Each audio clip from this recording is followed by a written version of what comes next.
اعوذ باللہ من الشیطان الرجیم بسم اللہ الرحمن الرحیم۔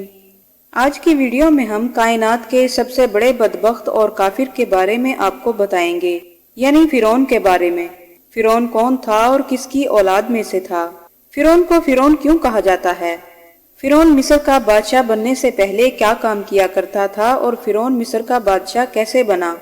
فرعون نے خدائی کا دعویٰ کرنے کے لیے بنی اسرائیل کے مسلمانوں کو کس طرح جانوروں جیسا جاہل بنا دیا، اور پھر کس طرح فرعون نے خدائی کا جھوٹا دعویٰ کیا اور مصر کا جھوٹا خدا بنا؟ ان تمام تر سوالوں کے جواب آج کی ویڈیو میں ہم آپ کو بتائیں گے۔ وہ فرعون جس کا ذکر قرآن مجید میں ملتا ہے، جو حضرت موسیٰ علیہ السلام کے زمانے میں پایا جانے والا فرعون تھا، اس کا نام ولید بن مصب یا مصب بن ریان تھا، اور بعض روایات کے مطابق اس کا نام قابوس بھی بتایا جاتا ہے۔ فرعون کا تعلق قبیلہ قبطیہ سے تھا اور اس کی عمر تقریباً 400 سال تھی، اور ان 400 سالہ زندگی میں فرعون نہ تو کبھی بیمار ہوا اور نہ ہی اس کے کبھی سر میں درد ہوا، اور نہ ہی کوئی شخص اور کوئی دشمن اس پر غالب آیا۔ فرعون کا چہرہ تانبے کی طرح چمکتا تھا، اسی وجہ سے یہود و نصارہ اس کو قابوس کہا کرتے تھے۔ فرعون بادشاہ بننے سے پہلے محنت مزدوری کیا کرتا تھا۔ ایک دن یہ محنت مزدوری سے تنگ آ کر بازار کی طرف نکلا، جہاں اس کی ملاقات حامان نامی شخص سے ہوئی۔ دیکھتے ہی دیکھتے ان دونوں کی اچھی دوستی ہو گئی، چنانچہ پھر یہ دونوں کام کی تلاش میں شہر کی طرف روانہ ہوئے۔ ان دنوں شہر میں خربوزوں کی خرید و فروخت کا کام بہت عروج پر تھا۔ اس طرح یہ دونوں خربوزے بیچنے والے تاجر کے پاس پہنچے اور اس سے کام مانگا۔ چنانچہ تاجر نے ان سے کہا کہ میرے خربوزے لے جا کر بازار میں فروخت کر دو، اس کے بدلے پھر میں تمہیں کچھ کھانے کو دوں گا۔ چنانچہ تاجر کی یہ بات سن کر فرعون نے حامان سے کہا کہ تم یہیں رکو، میں بازار جا کر فروخت کر آتا ہوں۔ پھر فرعون خربوزے لے کر شہر کی طرف چلا گیا، اور وہاں جا کر فرعون نے خربوزے بیچنے کے لیے دکانداروں سے بات کی۔ انہوں نے کہا کہ یہ کام تو ہم ادھار پر کرتے ہیں اور مال بیچنے کے بعد اس کی رقم ادا کرتے ہیں، یہاں کا یہی دستور ہے۔ دکانداروں کی یہ بات سن کر فرعون خاموش ہو گیا، اور پھر اسی وعدے پر سامان فروخت کر کے واپس آ گیا، اور خربوزے کے مالک یعنی تاجر کے پاس آیا اور کہنے لگا یہ کام مجھے پسند نہیں۔ اتنا کہہ کر فرعون وہاں سے چلا گیا۔ اب فرعون کو کسی اچھے کام کی تلاش تھی جس کی وجہ سے وہ زیادہ دولت کما سکے۔ فرعون بادشاہ مصر کے دربار میں چلا گیا اور اس کی خدمت میں درخواست پیش کرنے لگا کہ میں بہت غریب ہوں اور بہت دور سے آیا ہوں، مجھے اپنے اسی شہر میں کوئی کام دے دیا جائے۔ بادشاہ مصر فرعون کی یہ بات سن کر کہنے لگا کہ تمہیں کون سا کام چاہیے؟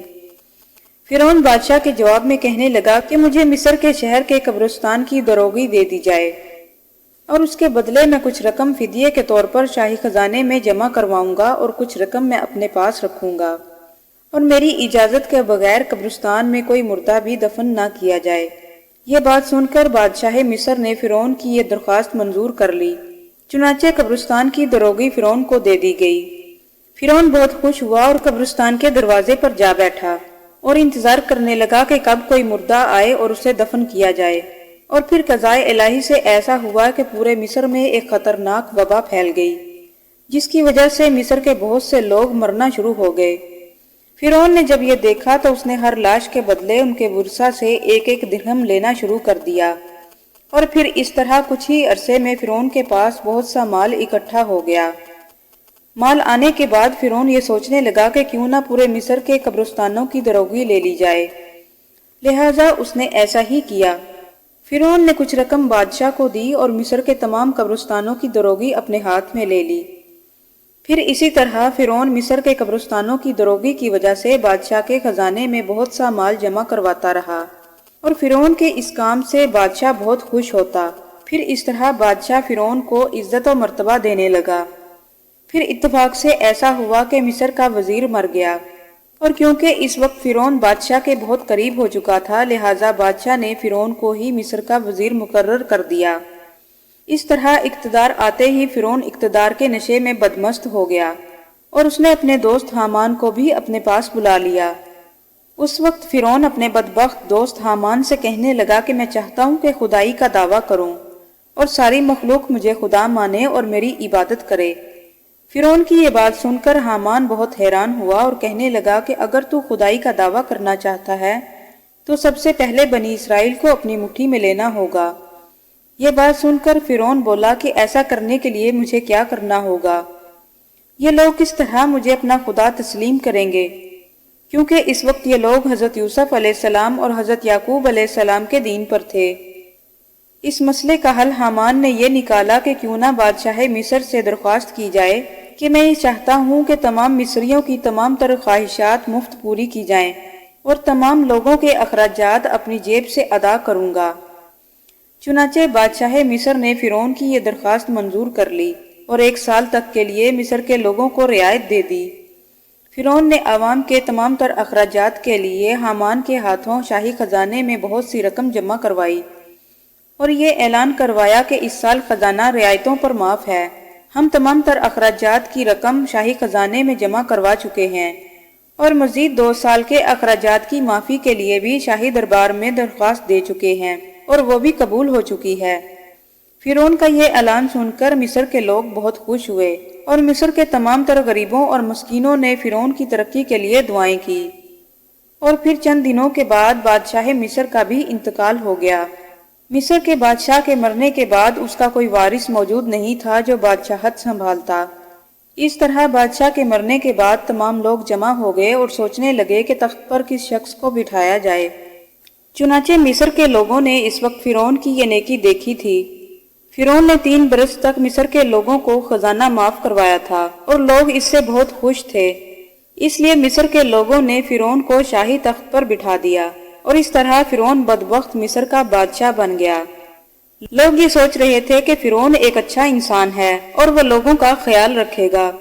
فرعون نے بادشاہت سنبھالتے ہی حامان کو وزیر بنا دیا۔ بادشاہ بننے کے بعد فرعون حامان سے کہنے لگا کہ اب پورے مصر کی حکومت ہمارے ہاتھ میں ہے، اب ہم جو چاہیں کر سکتے ہیں۔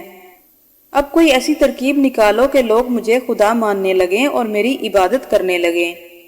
حامان نے فرعون کو مشورہ دیا کہ بنی اسرائیل کے لوگوں کو درس و تدریس کا کام کرنے سے روک دیا جائے اور تمام درسگاہوں کو بند کر دیا جائے تاکہ یہ لوگ آہستہ آہستہ اپنے دین سے دور ہو جائیں۔